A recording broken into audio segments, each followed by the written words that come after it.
બોલો સદારામ બાપાની આ અવાજ હજી પાટણના સિટીમાં છે, ગાંધીનગર પહોંચ્યો નથી.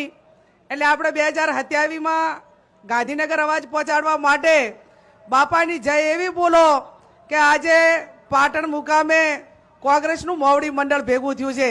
બોલો સદારામ બાપાની. આજે આ પાટણની પવિત્ર ભૂમિ ઉપર કોંગ્રેસ પાર્ટીનું સૌ મોવડી મંડળ, ઓબીસી સમાજ હોય, સર્વ સમાજ હોય અને ખાસ કરીને બનાસકાંઠાની જનતાનો આભાર ને બનાસકાંઠાની જનતાને અભિનંદન આપવા માટે, એમનો સત્કાર સમારંભ માટે અહીંયા ઉપસ્થિત છે એવા ગુજરાત પ્રદેશ કોંગ્રેસના પ્રભારી આદરણીય મુકુલ વાસનિકજી, પ્રદેશ પ્રમુખ આદરણીય શક્તિસિંહજી ગોહિલ સાહેબ, વિરોધ પક્ષના નેતા આદરણીય અમિતભાઈ ચાવડા સાહેબ, પાટણના માજી સાંસદ આદરણીય જગદીશભાઈ ઠાકોર સાહેબ, શરૂઆતમાં જ આપણાને પહેલી વખત એમની ઉત્તર ગુજરાતની મુલાકાત હોય અને નારી શક્તિનું ગૌરવ હોય, મને પણ હવે પોતાની સાથે કામ કરવામાં અનેરો આનંદ આવશે એવા ઉત્તર ગુજરાતના પ્રભારી આદરણીય સુભાષિનીજી યાદવ સાહેબ, સ્ટેજ ઉપર બિરાજમાન સર્વ ધારાસભ્યો, આપણા દાસ બાપા જેણે આ સમગ્ર કાર્યક્રમનો ખર્ચ ઉઠાવ્યો છે અને 15 દિવસથી કાળી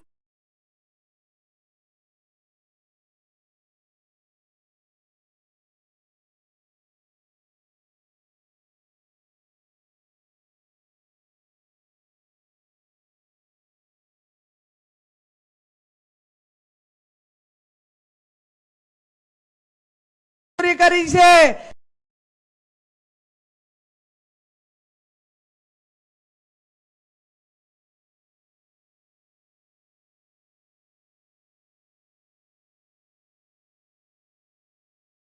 અને પત્રકાર ભાઈઓ, આમ તો બધા જ નેતાએ આજની જે વાત કરવાની હતી એ તમામ વાતો આપણી સમક્ષ મૂકી છે.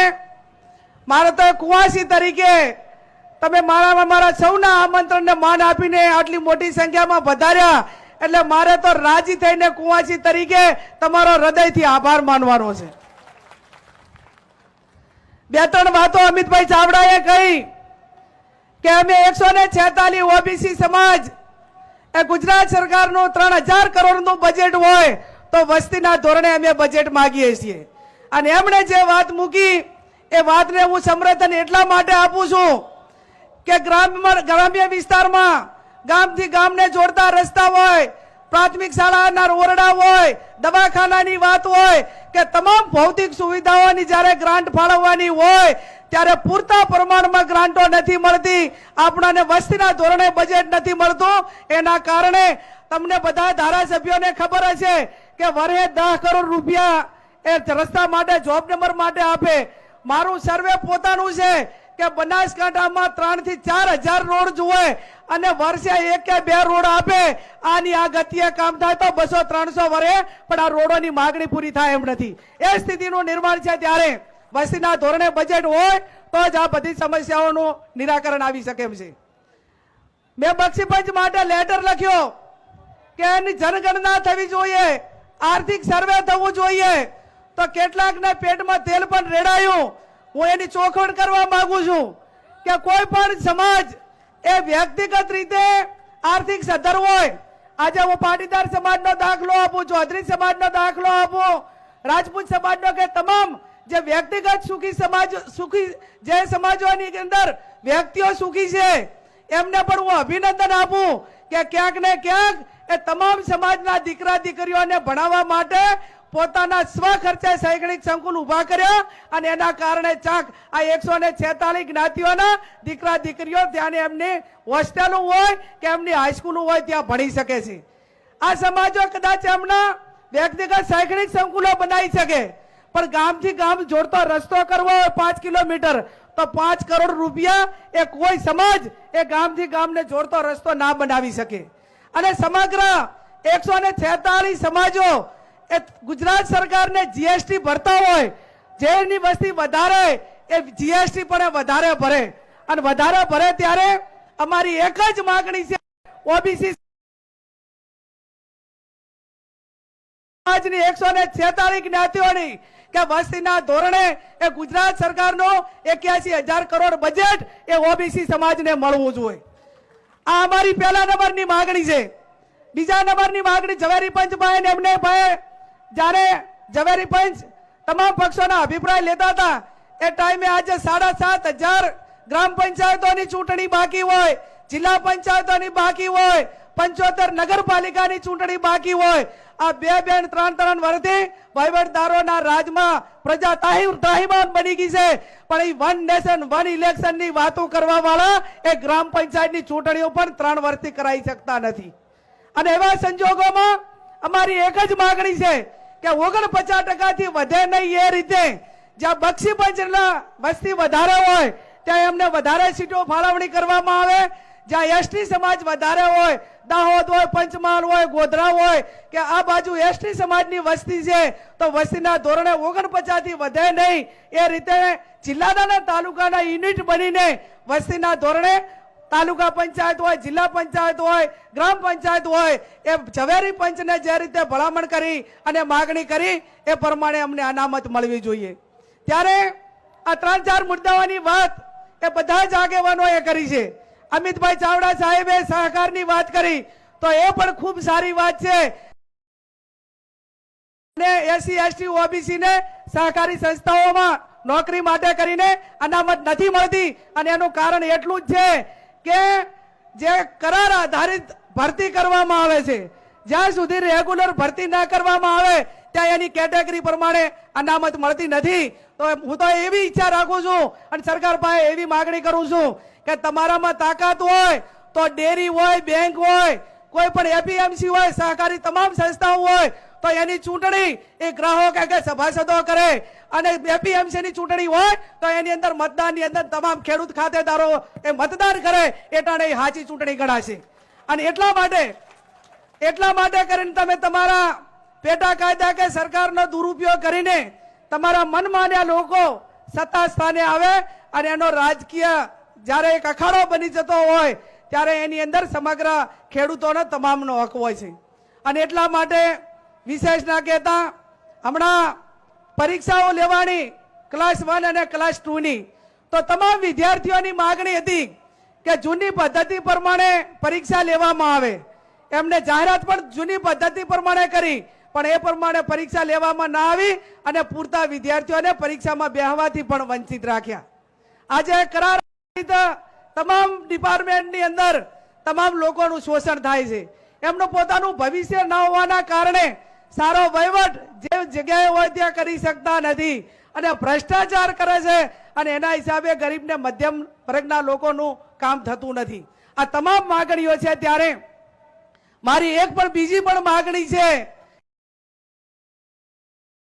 કદાચ સ્ટેજ ઉપર બધા આગેવાનોની કદાચ મેં ચર્ચા નથી કરી પણ મારો પોતાનો અંતરાત્માનો અવાજ છે અને અંતરાત્માનો અવાજ મારો એ છે કે ભલે લવ મેરેજના કાયદા માટે પણ માતા પિતાની સંમતિ ગામના પંચ હોવો જોઈએ અને દીકરીના લગ્નની નોંધણી ગામમાં જ થવી જોઈએ. આવી માંગણી અમે ભૂતકાળની અંદર કરી હતી. એના કરતા પણ ખતરનાક કાયદો મૈત્રી કરાર કે જે દીકરીના લગ્ન થઈ ગયા હોય, સંતાનોની માતા હોય અને કોઈ પણ કારણસર જે સમાજોમાં જે અસામાજિક તત્વો છે, જેની સમાજમાં ક્રેડિટ નથી, જે ધંધા રોજગારથી વંચિત છે, બુટલેગરો સાથે સંકળાયેલો છે, એને એના સમાજમાં કોઈ દીકરી નથી આપતું અને આવા અસામાજિક તત્વો ક્યાંક ને ક્યાંક લોભ લાલચમાં લાવીને સંતાનોની માતાને મૈત્રી કરાર લઈને એને દારે લઈ જાય છે ને ત્યારે પરિવારને એના સંતાનો રખડી જાય છે.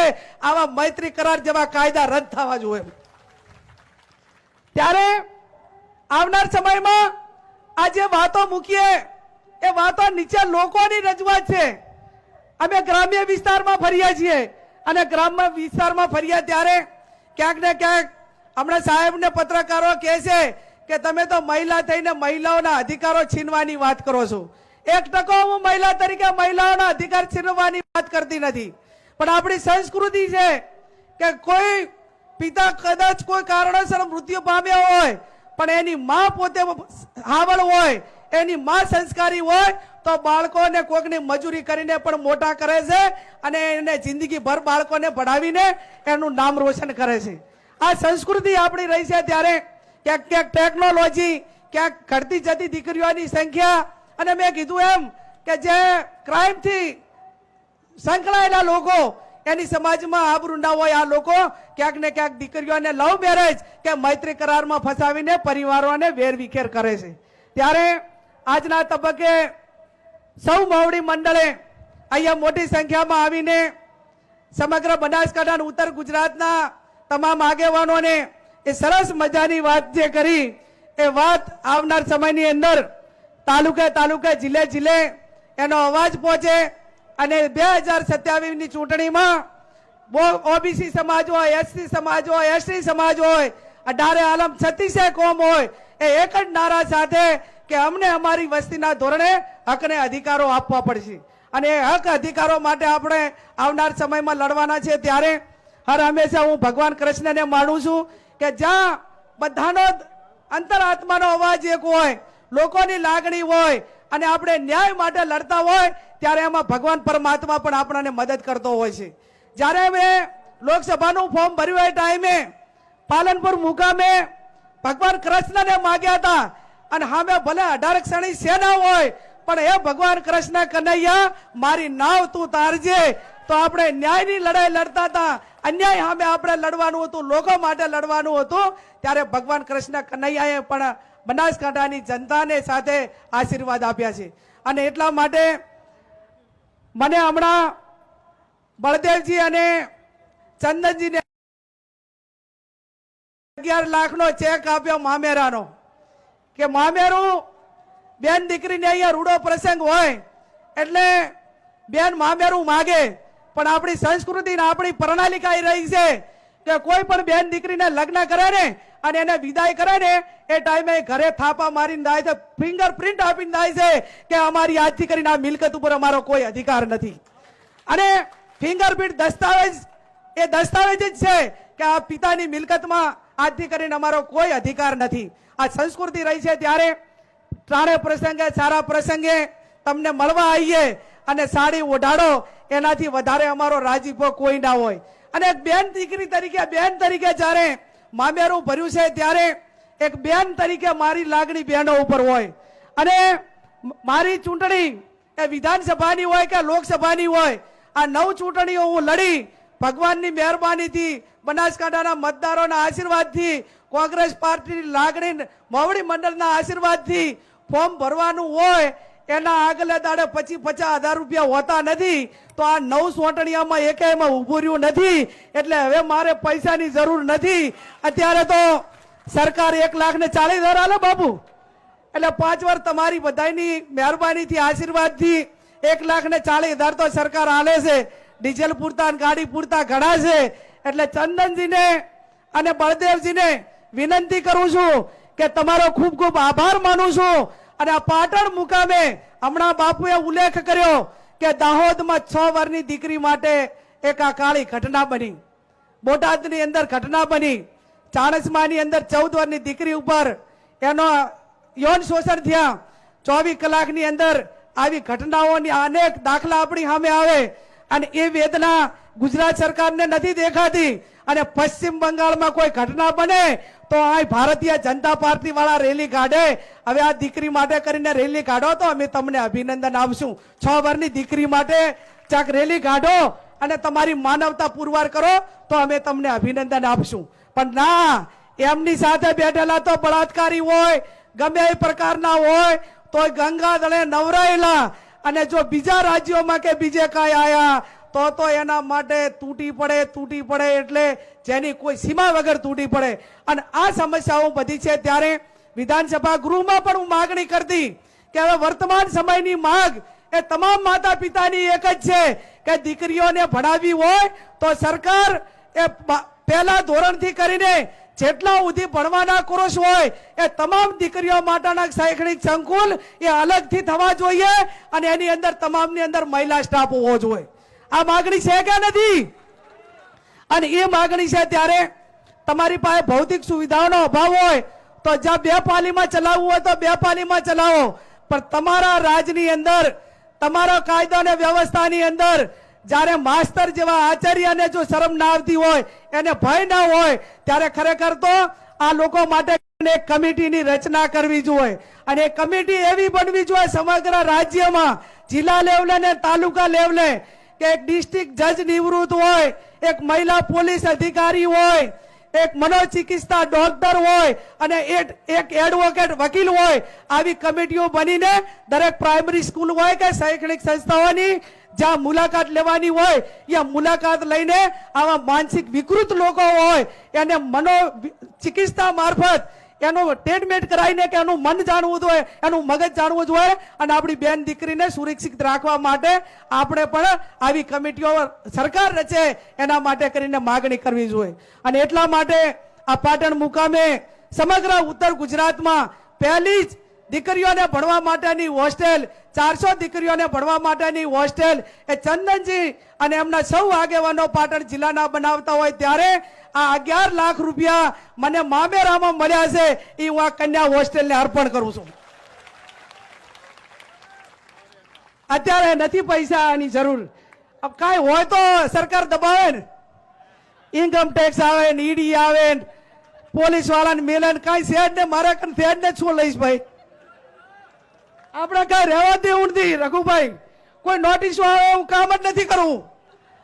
એટલે 11 લાખ રૂપિયાનો ચેક એ ચંદનજીને અને એમના ટ્રસ્ટીઓને પાછો આ કન્યા હોસ્ટેલના નિર્માણ માટે આપું છું. એવી જ રીતે લાખ રૂપિયા રબારી સમાજે મામેરું ભર્યું, એમનો ખૂબ ખૂબ હૃદયપૂર્વક આભાર માની સ્વીકાર કરીને પાટણ મુકામે રબારી સમાજની જે હોસ્ટેલ ચાલે છે દીકરીઓને ભણવા માટેની એ 1 લાખ રૂપિયા એમને પાછા અર્પણ કરું છું.